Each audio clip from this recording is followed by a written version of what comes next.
So yes, that's started. I'll mute my mic and turn off my camera, and I'll spotlight you, Bill, so that you're like the #1 person on the screen. There you go. So take it away. So I'll share my slides. So if I go into here, can you see that okay? Yeah, I can. Yeah. Okay. Hi, everybody. My name's Bill Cross. I'm a urologist in the Trust. And I'd like to thank the organisers for inviting me to speak to you today. And I'm going to give a talk on prostate health. And I'm going to specifically just focus on prostate cancer. And I've got about 30 minutes, and I want it to be as interactive as possible. So if you've got any questions, I'm going to pause roughly every about 5-10 minutes. So there will be a pause, and hopefully I've picked the right points. And if you've got any questions, raise your hand and fire away. So, as I say, in the next half an hour, I'm going to talk about what is the prostate. It's not something we get taught about at school. Nobody really discusses it until you probably get to about middle age, and then it becomes a topic of discussion in the pub or a golf course or in the gym or wherever. And then I'm going to talk about what symptoms or what changes as men should you be looking out for? What are the warning signs? And then I'm going to briefly talk about the most common prostate conditions, and I'm going to specifically focus on prostate cancer. So, as I say, during my presentation, I've got a few take-home messages, and I've highlighted those in grey. You'll see them in the slides. And I'm going to pause, as I say, every about 10 minutes to give you a chance to, hopefully ask questions. So first of all, what is the prostate and where is it? The prostate sits there. It sits deep down in the pelvis. It's below your bladder, and it sits behind your pubic bone in front of your rectum. So it's about the size of a ping pong ball or a golf ball. And what it does, it produces semen, the fluid men ejaculate. Now, the ejaculate not only is the fluid produced by the prostate, but also it contains sperm made in your testicles. And as you can see on this diagram, your testicles are here down in the scrotum, and your testicles are joined to the prostate by a tube called the vas deferens. And that tube runs up through your scrotum, runs through your groin, and then dips down in your pelvis to join the back of the prostate. So sperm made in the testicles mixes in with the fluid made by the prostate gland. So when a man ejaculates, his bladder neck closes, and the semen is ejaculated along the urethra. So that's where the prostate is, that's the size of the prostate, and that's the function of the prostate. And this is what a real prostate looks like. It's like an inverted pyramid. So the base of the prostate is at the top here, which abuts the bladder. And the apex of the prostate is a bit like, as I say, an inverted pyramid. The apex of the prostate is down at the bottom. And these are the seminal vesicles, these little structures there. So the seminal vesicles act like reservoirs. They store the semen. And these two tubes are the vas deferens, those blue tubes shown on the diagram, which go down to the testicles. So what can go wrong with the prostate? Well, there's three main conditions which can affect the prostate. And the most common one is enlargement of the prostate. And this occurs in about 6 men in 10. So it's incredibly common. So as men from about middle age onwards, their prostate glands grow. And there's nothing sinister about that. It just slowly grows with age. And what can that cause? Well, in about half the men who get enlargement, so 60% of guys get enlargement, half of those, so it's 30% of men, they notice symptoms from their enlargement. And I'll come back to symptoms in a minute. And we call that benign prostatic enlargement. It was often referred to as BPH in the past. So a very common condition. Another condition which can affect the prostate is prostatitis. And prostatitis just simply means inflammation of the prostate. And this is a very common condition in young guys less than 50 years of age. It can affect men of any age, to be honest, but it's more common in the younger group. Now, what is the most common cause of inflammation? We don't know in most men. In a minority, it is due to an infection, a bacterial infection. And so if they develop a bacterial infection, the obvious treatment choice is antibiotics. The men often need a prolonged course of antibiotics, but it usually eradicates it in most men. And the condition which most men are concerned about is prostate cancer, which is what I'm going to focus on today. So they're the three main prostate problems. So what are the changes you should look out for? Now, as urologists, when we see a man in clinic, we often ask them, have they noticed any changes in the pattern of micturating? Have they noticed any change in the frequency of how often they go to the toilet? Has the flow changed, etc.? And when I ask a man that, he often pauses and says, well, what's normal? And the reason why he pauses is that as men get older, they do develop symptoms, but the development of those symptoms is often very, very slow. So they need a reference point. So I always say, well, relative to your 20s and 30s, how's your flow rate? How's the frequency? And how do you get up during the night now?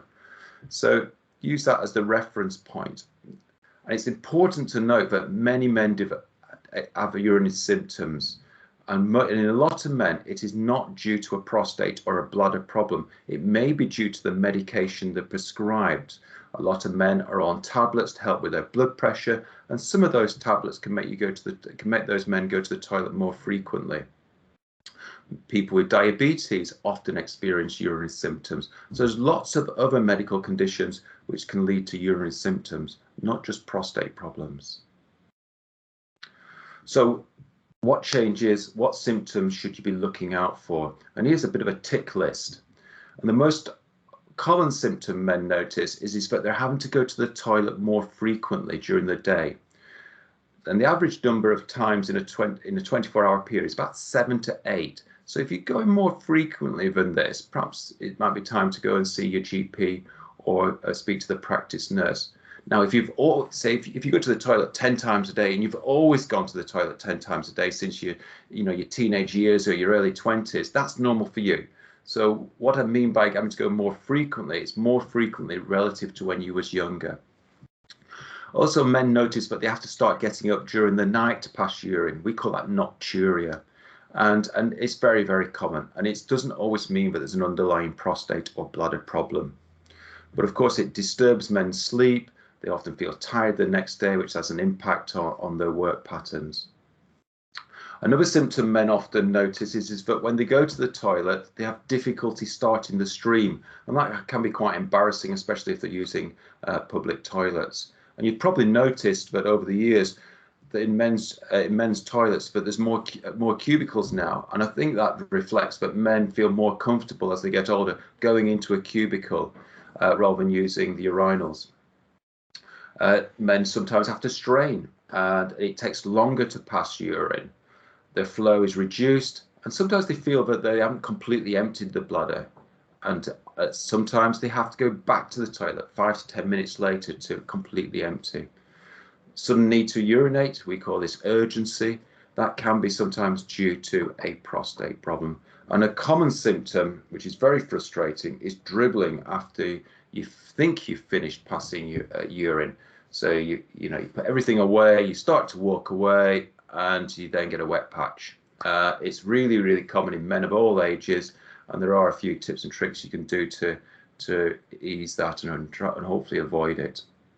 Less common problems are pain on passing urine. Usually that indicates an infection, but not always, and also pain on ejaculating. So this is a bit of a tick list. And what I would say is if you've got any of these symptoms, or if you've got a combination of these symptoms, don't think you've automatically got the worst. You probably haven't got cancer. You've probably just got an enlarged prostate. You may have a bit of inflammation in the prostate, but it is worth getting your symptoms checked on by your GP or the practice nurse. So, has anybody got any questions at this point? I don't think I can see the chat actually. There's nothing in the chat, Bill. So if you can't see it, I'll pick stuff out for you. Yeah, Dave. If anybody has any questions, put them in the chat because I can't see it because I'm in presentation mode. But Dave will pass them on to me. So, okay. So let's talk about prostate cancer. Prostate cancer is very, very common, and the lifetime risk of a man living in the UK of being diagnosed with prostate cancer is 1 in 8. So it's very high frequency. and it is the most common cancer in men in the UK. Over 50,000 men are unfortunately diagnosed with prostate cancer every single year in the UK. Now, to put that into perspective, seating capacity at Elland Road, I believe, is nearly 38,000. So every year we can fill Elland Road and more with new men with a new diagnosis of prostate cancer. So it's a lot of men. And unfortunately, over 12,000 men die of prostate cancer every year, which equates to about one man dying of prostate cancer every 45 minutes. So it's a serious health problem. Now, what are the risk factors? Well, the main risk factor is aging. Prostate cancer is very, very rare in men under the age of 50, but as each decade goes by, from the age of 50, the incidence or the frequency of prostate cancer increases. Also, family history is really important. If a man's got a family history of prostate cancer, it increases his risk of being diagnosed. So if a man's father was diagnosed with prostate cancer, it doubles the risk. If his brother was diagnosed, it triples his risk of being diagnosed. Also, having a family history of breast cancer or certain types of breast cancer can increase a man's risk of being diagnosed with prostate cancer. A lot of men are surprised to hear that, but certain breast cancers and prostate cancers are related, and it's due to a gene called the BRCA gene, which many of you will have heard about. A very important risk factor is race. Black men are twice as likely as a white man to be diagnosed with prostate cancer, so their risk is 1 in 4, and they've got about a 1 in 12 chance of dying of prostate cancer. So it's a serious health problem in the black community. Good news though, if we look at survival figures for prostate cancer, if we go back to the 1970s, only about 1 man in 4, 25% of men would live 10 years after their diagnosis. Now it's 84%, and there's lots of reasons for that. As clinicians, we'd like to think it's down to the fact that we're treating men better. It's partly due to that fact, but the main reason is that we pick up cancers much earlier now. And if you pick up detect a prostate cancer at the earliest opportunity, it gives us more treatment options, and the survival figures are much better. Any questions about diagnosis and risk factors? No? Okay, I'll move on then. Hold on, Bill. Sorry, Bill. Oh, it's a question. Go for it. There is one. Is survival rate age related? Is survival age related? That's a really good question. No, it's not. Survival is related to how advanced the prostate cancer is at the time of diagnosis, and I'll come back to that later on in the talk. If a prostate cancer is detected when it's still confined to the prostate, where it's still at a curative stage, the survival figures are excellent. Whereas if the prostate cancer has actually spread beyond the prostate, and it usually spreads to the bones, lymph nodes, and other tissues, if it has spread at the time the man's diagnosis, we cannot unfortunately cure it, and the average survival in those men is about 7 years at the moment. There is quite a wide range, but it's about 7 years on average. So survival is not directly related to age. It is more influenced by the stage of the disease at time of diagnosis. Okay, any more questions, Dave? No, you can carry on, Bill. Okay, so how is prostate cancer diagnosed? Well, men often go and see their GP for a variety of reasons, and these are some of them.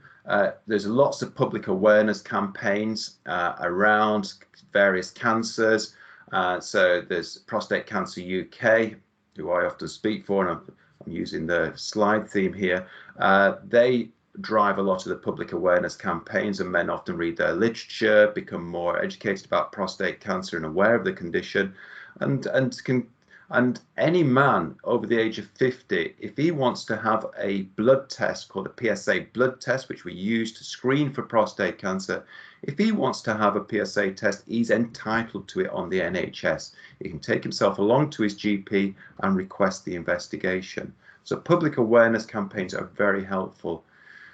You've read about celebrities who have been diagnosed with prostate cancer.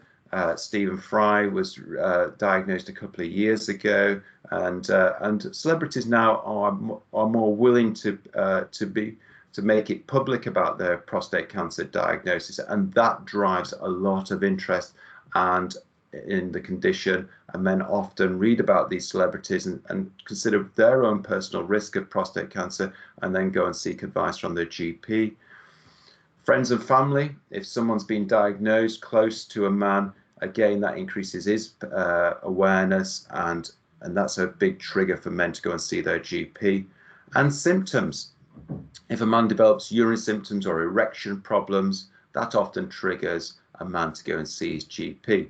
Now, I would say, and this is really important, early prostate cancer usually does not cause symptoms. So men should not rely on the development of symptoms for them to go and see their GP to talk about prostate cancer. Even if you have no symptoms and you're 50 plus in age and you're concerned about your personal risk of prostate cancer, go and have a chat to your GP or the practice nurse. Do not rely on the development of symptoms before going speaking to somebody. If you've got a family history of prostate cancer, don't wait until you're 50. At 45, I would recommend having a chat to somebody. So what happens if you do go and see your GP? If you've got urinary symptoms, the GP will probably take a urine sample, they'll do a dipstick test, and that dipstick test is looking for a number of conditions, kidney problems amongst those. So a quick, simple urine dipstick test. And the other test which most GPs will ask for is a PSA blood test. So what is PSA? PSA is a protein, it's a substance produced by the prostate. It's a completely normal protein. It's an enzyme which liquefies semen. So when a man ejaculates, it comes out as a thick gel. After a few minutes, it becomes a clear liquid, and that conversion from a gel to a liquid allows the sperm to swim through it. So PSA has a really important normal function. So there's nothing sinister about PSA. A lot of men think it's some nasty cancer protein. It's not. And PSA, as I say, is produced in the prostate. It goes into the semen, but it also leaks out of the prostate and gets into the bloodstream. And so it's very easy for a clinician to take a blood sample from a patient and check his blood level. And the PSA blood level gives us an indication of the prostate health. It doesn't tell us whether there's anything wrong with the prostate. It just is an indication, but there may be an underlying prostate issue. But PSA gets a lot of bad press, especially in the media. And why is that? People say that the test is not very accurate. The test is perfectly accurate. We're measuring a protein in the blood. The test is perfect. It's how we as a clinical community interpret the result. And the problem is we use the result as an indication of risk of prostate cancer. But the problem is the PSA blood level can be influenced by lots of other things. If you go on a long cycle ride, if you say went out on your bike all day Sunday and you went along to your GP's on first thing on Monday morning and had your PSA check, it is likely that that cycle ride the day before will have increased your blood level. Prostate growth, as I said at the beginning, occurs in about 60% of men. If you've got a bigger prostate, you've got more prostate cells. Those cells are going to be producing more proteins, including PSA. So men with big prostates typically have a higher PSA level. Ejaculation can make a difference, especially in young men. And other common problems are urinary tract infection, inflammation in the prostate. They too also cause a rise in the PSA level. So it's not only prostate cancer which can raise your PSA blood level.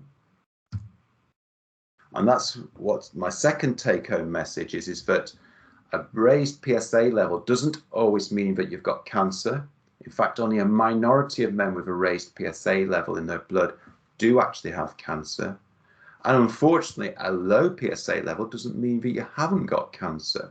And this is why the PSA test, gets a little bit of bad publicity. But it's important that if you do have a PSA level, the result is interpreted by a specialist. So what other tests may you have at your GP? This is the one that the guys are most fearful of, and that's the prostate examination. So how do we do a prostate examination, and why do we do a prostate examination?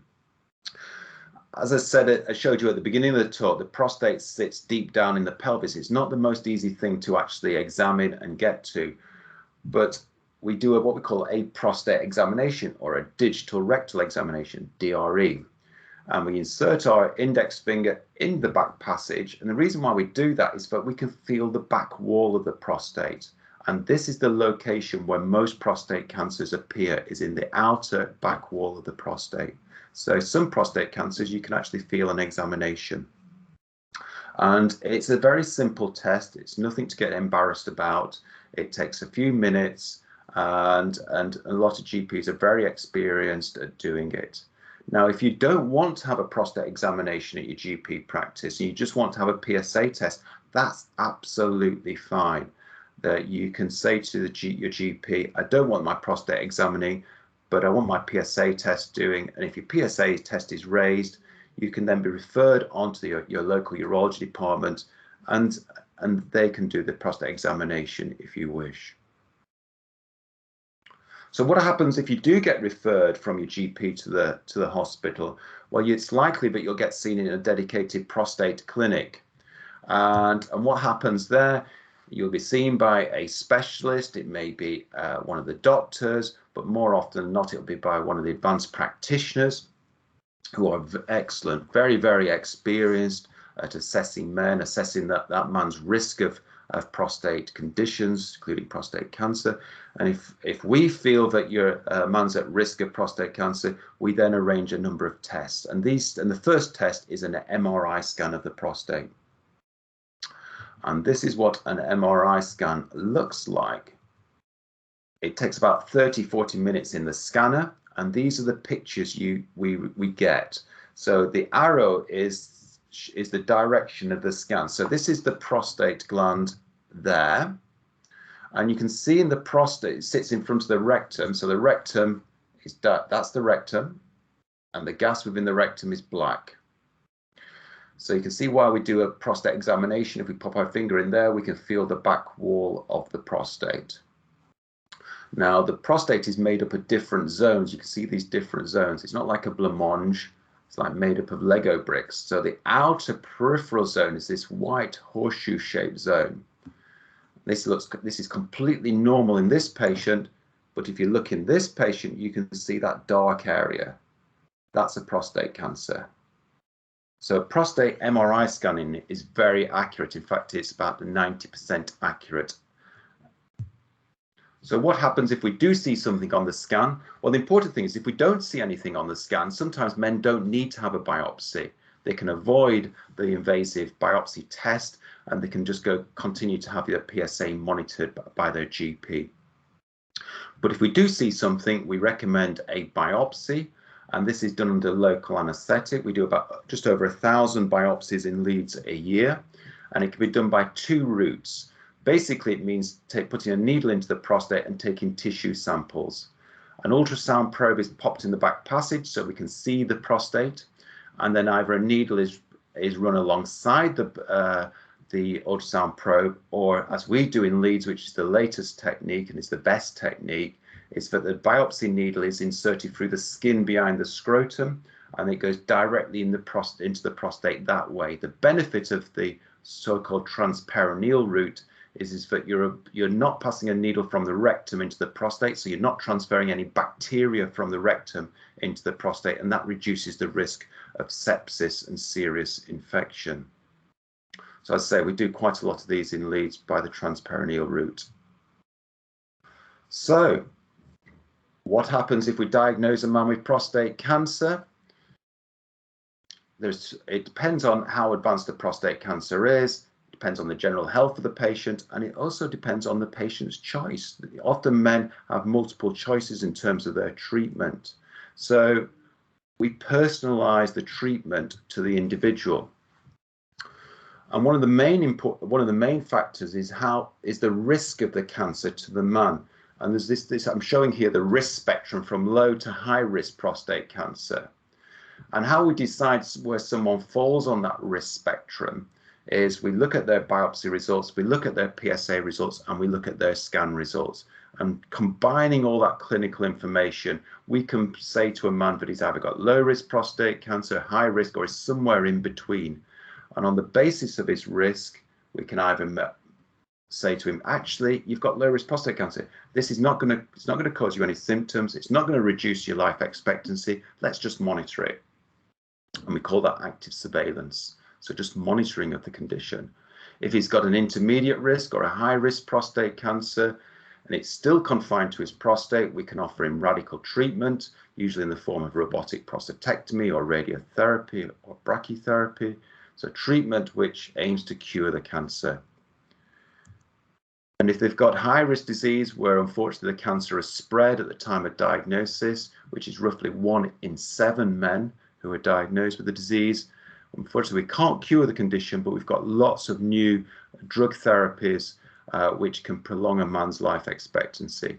Approximately 10-15 years ago, the life expectancy of somebody with high-risk disease was about 2 to 3 years. We've more than doubled that with recent drug developments. So that concludes my talk on prostate cancer. So I'll just There's a few questions in the chat for you, Bill. yeah, I'll just stop sharing. You might be able to see them. I think the first one relates to the links with breast cancer. Are patients diagnosed with breast cancer asked to inform their relatives if appropriate? Sorry, David, I missed that one. Sorry. All right. Let me stop sharing. Because obviously it's a more difficult ambulance, isn't it? Because it's a mod, so they say they can't do it.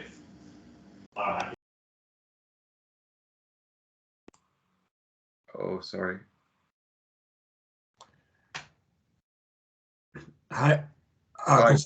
James, you've stopped sharing, so I think David must have some background noise. So I'll ask the questions if you want. Yeah. I'm not sure if David's in a video. Yes.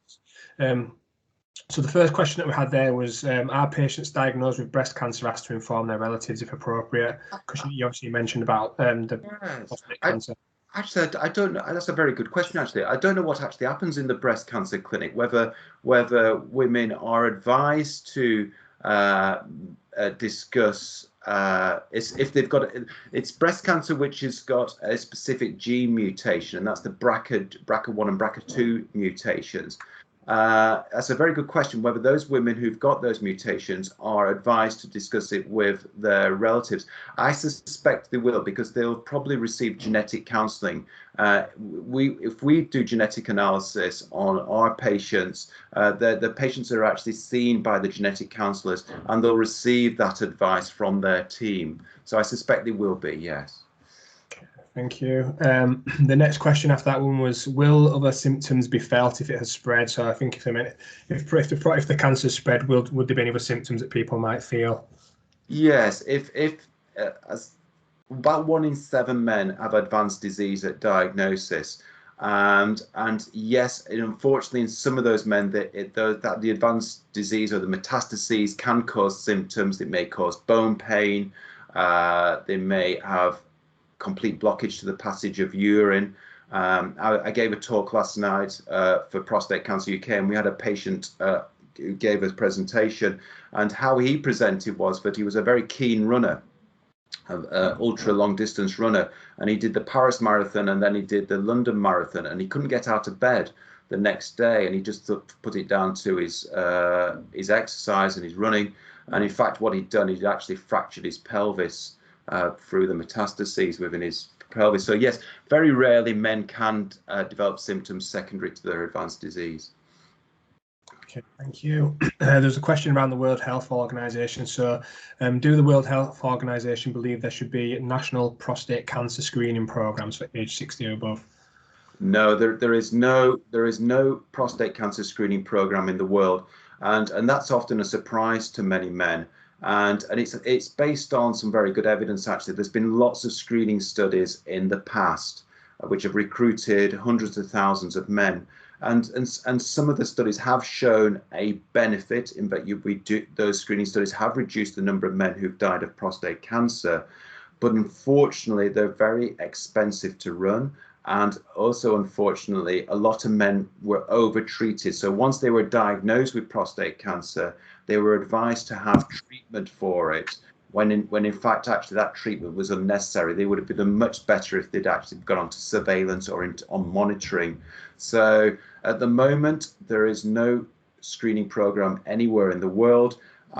My personal opinion is that as tests develop and we introduce an alternative or an additional test to the PSA test, we will revisit the option of screening for prostate cancer.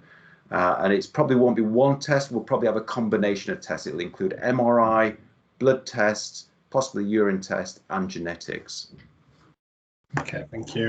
There's just a couple more questions, but I'm just mindful of time. So the next question was, does saw, palmetto and pumpkin seeds have any benefit in prostate health? Yeah, that's another good question. Some good questions here. Saw, palmetto and pumpkin seeds are obviously natural products. And if you go into Holland & Barrett or you go into any health food shop or even Boots, you can buy these products either as single agents or as combinations. And they can be quite expensive, some of them. Do they benefit prostate health? They have been shown in very small scale studies to reduce the size of the prostate. As you know, prostatic enlargement is very, very common, and symptoms from the enlargement again is very common. And some men don't want to take pharmaceutical drugs to reduce the size of their prostate or to relax their prostate. They prefer to take a natural product. And yes, some men do benefit from these tablets. And another one is turmeric. Some men find that if they're prone to inflammation of their prostate, turmeric can help. Brilliant. And then there's just one more, which is from Stephen. You have to bear with me this because it sounds quite medical. I'm going to struggle. So, what is the biopsy diagnosis? High-grade prostatic intraperitoneal? Oh yes, yeah. It's called high-grade PIN, and it was once thought to be. So it's a diagnosis which can only be made on a prostate biopsy. And it's when the pathologists look at the biopsy material and they say there's no cancer. You can probably hear the builders. I've got some builders in the background. Thankfully, they're here today. And it's when the pathologists look at the prostate biopsy specimen and they say, thankfully, there's no cancer, but there are some abnormal looking cells. And if the cells have a specific characteristics, they get labeled as high-grade PIN. Now, it was once thought that high-grade PIN was a precursor to cancer. So what we did in probably about 15, 20 years ago, if we saw a man with high-grade PIN, we would automatically re-biopsy him because we thought we've admitted his cancer. We are less concerned about that now. If a man has only got a little spot of high-grade PIN in his biopsies, we just continue to monitor his PSA. If he's got multiple spots, we perhaps will consider a re-biopsy, or just keep him under closer follow-up. So no, men with high-grade PIN should not be overly concerned. And then just one final question from Paul, which is just for clarification. Would you advise all men over 50 to ask their GP for a PSA test and a DRE, even if they don't have symptoms? Well, what I would advise is that all men should visit the Prostate Cancer UK website. It's a great resource, and have a read about the PSA blood test, because there are advantages in having the PSA test and there's potentially disadvantages. And what do I mean? How can you be disadvantaged by having a blood test? Well, there is a possibility that you could have a blood test, your blood test result is raised, you get referred on to the hospital and you have a biopsy and you get a complication from the biopsy, especially if it's done by the older technique. You then get hospitalized with sepsis and you've got all the inconvenience and also the symptoms from that, and actually you may not have prostate cancer. Yes, you're reassured you've not got prostate cancer, but actually you've been subjected to a lot of risks, going down that pathway. So there are advantages and there's some potential disadvantages of having a PSA blood test. So what I would recommend to men, go to the Prostate Cancer UK website. There's a great resource, and have a read about the pros and cons of blood testing. But overall, if you're at all concerned, yeah, go and speak to your GP. And if you don't feel you're getting the right answers from your GP, go and speak to another one. And then if you're still concerned, ring up Prostate Cancer UK. They've got some really good clinical nurse specialists who can offer you advice. Brilliant. Thank you, Bill. Thanks, Bill. Just mindful of time. Thanks, guys. Jane that's ready to come on. So thanks for your time, Bill, and hope the building work goes okay. Thank you very much. I'll just stop recording, Jane, just so this is its own little video, and then we'll start again for your presentation, if that's okay.